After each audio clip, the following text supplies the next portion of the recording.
এককভাবে কেউ চাইলে তো হবে না। এই দেশে 18 কোটি জনগণ আছে, 18 কোটি মানুষ আছে। 18 কোটি মানুষ যেটা যেটা বলবে সেটাই হবে। যেভাবে নির্বাচন হোক ওই একই, দেশের একই অবস্থা। এই ইউনিট সরকার থাক, ইউনিট সরকারই ভালো। জনগণের জন্য কাজ করে এরকম সরকারই আমাদের প্রত্যাশা।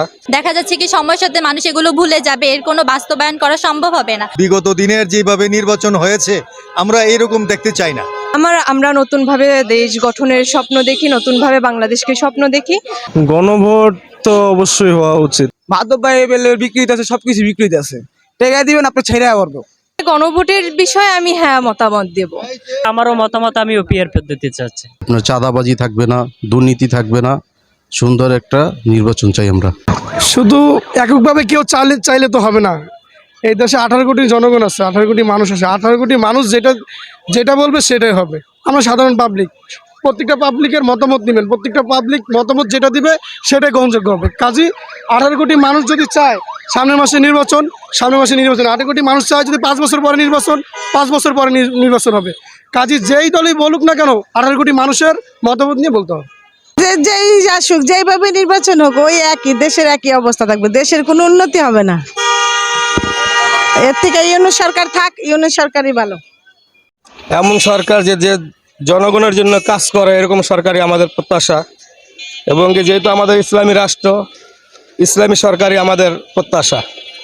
দিন কায়েমের জন্য আমাদের ইসলামী রাষ্ট্রের জন্য ইসলামী সরকারই আমাদের প্রত্যাশা। এটাই যে সরকারি আসুক যিনি জনগণ ও দেশের স্বার্থে কাজ করে। নিজের পেট ভরার স্বার্থে যদি কাজ করলে ওই রকম সরকার দরকার নেই। একটা তো গেছে, আগামী যদি এইটাই আসে তাহলে লাভ কি আমাদের? তাই ঘুরা ফিরে কি হবে? তো আমাদের দরকার এমনই একজন আসা যে জনগণ দেশের স্বার্থে যেন কাজ করে, দিনের স্বার্থে কাজ করে। প্রত্যেকটা দেশ হিসাবে মানুষ চায়, আমি একজন নাগরিক হিসেবে যেটা বলবো, একটা সুন্দর বাংলাদেশ হোক। আমরা যদি এখনকার পরিবেশের কথা বলি, বিভিন্ন জায়গায় বিভিন্ন ধর্ষণ সহ বিভিন্ন ধরনের সমস্যা হচ্ছে। তো এই দিক থেকে বলবো নারীদের নিরাপত্তার বিষয়, এছাড়াও মানুষের নিরাপত্তা। আর আমরা সম্প্রতি একটা বিষয় দেখছি, সেটা হচ্ছে মেট্রো রেলের যে বিষয়টা। তো এই বিষয়ে আরেকটু ভেবে দেখা। আর চাচ্ছি যে সরকারই আসুক দেশের ভালো করুক, এমন একটা সরকারই চাই। আমি বলবো আগের থেকে এখন যথেষ্ট পরিবর্তন হয়েছে এবং ভালো পরিবর্তন হয়েছে। আমি চাই আগামীতে আরও ভালো হোক অবস্থানটা। এমনি বলতে গেলে ভালোই আছে। আমি স্পেসিফিকভাবে কোনো সরকারকে নিয়ে কিছু বলতে চাই না। তবে আমি বলবো যে আমরা একটা গণতান্ত্রিক রাষ্ট্র। আমাদের গণতন্ত্র মেনে যেভাবে আমাদের একটা সুষ্ঠু ভোটের প্রয়োজন, সেভাবেই ভোট হোক। এটা কোনো সরকার কি ভাবতেছে বা বলতেছে এটা তেমন একটা মিনিং করে না। আমরা একটা দেশের নাগরিক হিসাবে আমরা মনে করি যেভাবে আমাদের ভোট পদ্ধতি অলওয়েজ হয়ে এসেছে, তবে সুষ্ঠুভাবে, যেটা আমরা আগে দেখেছি যে সম্পূর্ণ সুষ্ঠুভাবে হয়নি, সেরকম না হোক। এটাই আসলে আমি একজন স্টুডেন্ট হিসাবে যেটা বলবো, আমাদের কাছে জুলাইটা কিন্তু অত্যন্ত ইম্পর্টেন্ট একটা বিষয়। তো এই বিষয়ে একটা সুষ্ঠু যে চিন্তা ধারণার কথা ভাবা হচ্ছে, এটা করা উচিত এবং খুব দ্রুত বাস্তবায়ন করা উচিত। কেননা যত লেট করা হবে, দেখা যাচ্ছে কি সময়ের সাথে মানুষ এগুলো ভুলে যাবে, এর কোনো বাস্তবায়ন করা সম্ভব হবে না। আর যদি একটা দ্রুতই বাস্তবায়ন করা হয় তাহলে সুষ্ঠুভাবেই করা হয়ে যাবে। তো আমি এটাই মনে করি। আমি মনে করি যে সর্বপ্রথমে আপনাকে সবাইকে একটা ডিসিপ্লিনের মধ্যে চলতে হবে। আপনি যখনই যেখানে যাবেন না কেন, উইদাউট এনি ডিসিপ্লিন আপনি কোনোদিন নিজেকে একটা পরিবেশ বান্ধব একটা জায়গায় নিজেকে নিয়ে যেতে পারবেন না। সুতরাং discipline is the most important everywhere. আমি এটাই মনে করি। এছাড়া আমাদের দেশের যে এখন যে পরিস্থিতি বিরাজমান, আশা করি ইনশাল্লাহ ভালোই চলতেছে এবং আগামী দিনে আমরা যদি আরও একটু অগ্রসর হই, আমরা আশা করি এই বাংলাদেশকে আমরা আরও উপরের দিকে আগে নিয়ে যেতে পারবো আর কি ইনশাল্লাহ। বিগত দিনের যেভাবে নির্বাচন হয়েছে আমরা এরকম দেখতে চাই না। আমরা দেখতে চাই একটি সুষ্ঠু নির্বাচন, সকলের অংশগ্রহণের ভিত্তিতে যেই নির্বাচনের মাধ্যম দিয়ে একটি নির্বাচিত সরকার গঠন হবে, সেই সরকার দেশ পরিচালনা করবে এবং দুর্নীতি একদম থাকবে না। এইরকম আমরা একটা সুন্দর একটা নির্বাচন চাচ্ছি আর কি। আমি মনে করি যে সকলের অংশগ্রহণের ভিত্তিতে অবশ্যই সবার মধ্যেই একটা ভালো জিনিস কাজ করে, যে সবাই চায় যে আমরা এমন একজন সরকারকে নির্বাচন করব যেই সরকার কাছে আমরা আমাদের মনের কথা মনের ভাব ফুটিয়ে তুলতে পারবো, এই ধরনের চিন্তা ভাবনা সবার মধ্যেই আছে। যদিও আমরা এই দেশের মানে অবশ্যই আমরা এই দেশে জন্মগ্রহণ করেছি, দেশ আমার, মাটি আমার, সব কিছুই আমার, তাহলে আমার কথাও শুনতে হবে সরকারকে।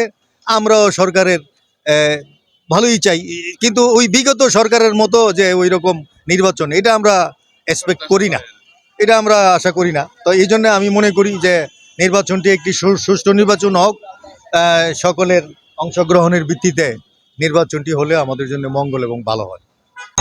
আসলে আমরা 24-এর গণঅভ্যুত্থানের আগে যেরকম আইনশৃঙ্খলা বাহিনী দেখেছি, আমরা তার থেকে এখন দেখছি অনেকটা উন্নত হয়েছে, তারা কাজ ভালোভাবে করছে। তবে যত যাই হোক, আমাদের 15 বছরের একটা ধারা যেটা বয়ে আসছে, এটা ঠিক হতে আরও কিছুদিন সময় লাগবে। তবে আশা করি আমাদের গণঅভ্যুত্থানটা যে জন্য হয়েছে, এটা আমরা নতুনভাবে দেশ গঠনের স্বপ্ন দেখি, নতুনভাবে বাংলাদেশকে স্বপ্ন দেখি। আর কিছুদিন গেলে হয়তো বা আস্তে আস্তে এইটা চেঞ্জ হয়ে যাবে। আমরা যেরকম দেশের স্বপ্ন দেখি, সেটা আর কিছুদিন পরে আমরা পাবো আশা করি। গণভোটের জন্য এখন এইখানে গণভোটের বিষয়ে আমি হ্যাঁ মতামত দেব, কারণ এখন গণভোট এটা ছিল সংস্কার, জুলাইয়ের সনদ সংস্কার। এখন জুলাইয়ের সনদ সংস্কার না করেই হচ্ছে অনেকে এখানে সাইন করেছে কিছুদিন আগে আমরা দেখেছি। এখন আমরা জুলাই গণ অভ্যুত্থানে যেই সনদটা আমাদের হচ্ছে, ওইটা কোনো আইনি ভিত্তি নাই। এখন আইনি ভিত্তি না দেওয়ার পরে আমরা 90-এ যদি দেখি, 90-এর সময় এরকম একটা অভ্যুত্থান হয়েছে, সেইটা এরকম একটা হচ্ছে সনদ করেছে, কিন্তু ওইটার কোনো আইনি ভিত্তি ছিল না। ওইটা একটা অভ্যুত্থান হিসেবেই ছিল, ওইটার মাধ্যমে দেশের কোনো কিছু পরিবর্তন হয়নি।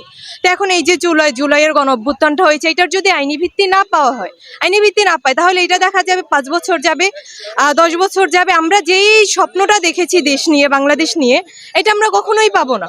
এই জন্য আমাদের আগে হচ্ছে জুলাই সনদের সংস্কার হবে, যেটা হ্যাঁ নায়ের ভোট চলছে, আমি হ্যাঁ মতামত দিব। আগামীতে নির্বাচন কিরকম প্রত্যাশা করছি, এর আগে আমরা দেখেছি। আমি এখন পর্যন্ত ভোট দেইনি, আমি নতুন ভোটার। তবে আমি চাই আগে যেরকম স্বৈরাচারী একটা পন্থা ছিল, আমরা যাদেরই ভোট দেই না কেন, আমরা এই যে জুলাই গণ অভ্যুত্থানটা হয়েছে, নতুন বাংলাদেশের স্বপ্ন দেখেছি, এই জন্য হয়েছে। এখন যারা এইটা নিয়ে কাজ করবে, আমরা চাই যেই দলটা, প্রত্যেকটা দল সুষ্ঠুভাবে একটা নির্বাচন হোক, তারা দেশের জন্য কাজ করুক, দশের জন্য কাজ করুক, দেশটাকে পৈতৃক সম্পত্তি তারা না বানাতে চাক কখনোই, জনতার জন্য তারা কাজ করুক, এইভাবে আর কি নির্বাচনের এটা যাচ্ছি। গণভোট তো অবশ্যই হওয়া উচিত, তাই না? কারণ ভোটে অবশ্যই সবার অংশগ্রহণ হওয়া উচিত, না হলে তো এই ভোটটা আসলে গ্রহণযোগ্য হবে না। সবাই যদি অংশগ্রহণ করে, তাহলে ভোটটা গ্রহণযোগ্য হবে এবং সবার মতামত নেওয়া সম্ভব হবে। তাই অবশ্যই গণভোট হওয়া উচিত আমার মত। বলতে গেলে ভাই, বর্তমানে যেরকম একটা পরিস্থিতি, টেকা হলে সবই সম্ভব। মাদক ভাই এবেলের বিক্রিত আছে, সবকিছু বিক্রিত আছে, টেকা দিবেন আপনি ছেড়ে পারবো, এটাই পরিস্থিতি আছে। জায়গায় জায়গায় 200 টাকা মাদক পাওয়া যায়, 100 টাকা 50 টাকা পোলা পাওয়া যায়। যে সরকার বর্তমানে ইউনুস হওয়ার পর থেকে যে এভেলেবেল মাদক যে পোলাবেন জেনে এনে খাইতেছে, আপনি একটু ওদিকে যাইবেন দেখবেন খাইতেছে, ওই জায়গায় যাইবেন দেখেন ব্যবসায়ী বেরিয়েছে, এরকম পরিস্থিতি। দেশের অবস্থা পুরো দামে ভয়ঙ্কর। যে বর্তমানে বাংলাদেশের মানুষকে গরিব, যে জায়গায় পোলাবেন 300 টাকা বাবা কিনা খায়, এই জায়গায় 60 টাকা চাল কিনা খাইতে পারে না। ঠিক কথা ঠিক না ভাই? আমি তো মনে করি জনগণ প্রায় দেখা যায় 100%-এর মধ্যে 70% জনগণের পিআর পদ্ধতিতে চাচ্ছে। সেক্ষেত্রে আমারও মতামত, আমিও পিআর পদ্ধতি চাচ্ছি। জনগণের দেখা যায় স্বার্থে, যেরকম নির্বাচন হইলে আমরা আগে পরে প্রায় নির্বাচন দেখছি, যেরকম নির্বাচন অনেক দেখা যায় নিজের ভোট নিজে দিতে পারতো না, নিজের একটা স্বাধীনতা থাকতে পারতো না। তাই সেক্ষেত্রে দেখা যায় পিআর হলে, আমার মতামতে আমি মনে করি আমার জায়গা থেকে পিআর নির্বাচনই দেওয়া সঠিক, যেটা গণভোট বলে, এটা এই নির্বাচনই আমি চাচ্ছি আর কি। আগামীতে সুষ্ঠু সুন্দরভাবে এই সরকারের অধীনে যাতে নির্বাচনটা হয়, কোনো বিশৃঙ্খলা যাতে না হয়, আপনার চাঁদাবাজি থাকবে না, দুর্নীতি থাকবে না, সুন্দর একটা নির্বাচন চাই আমরা।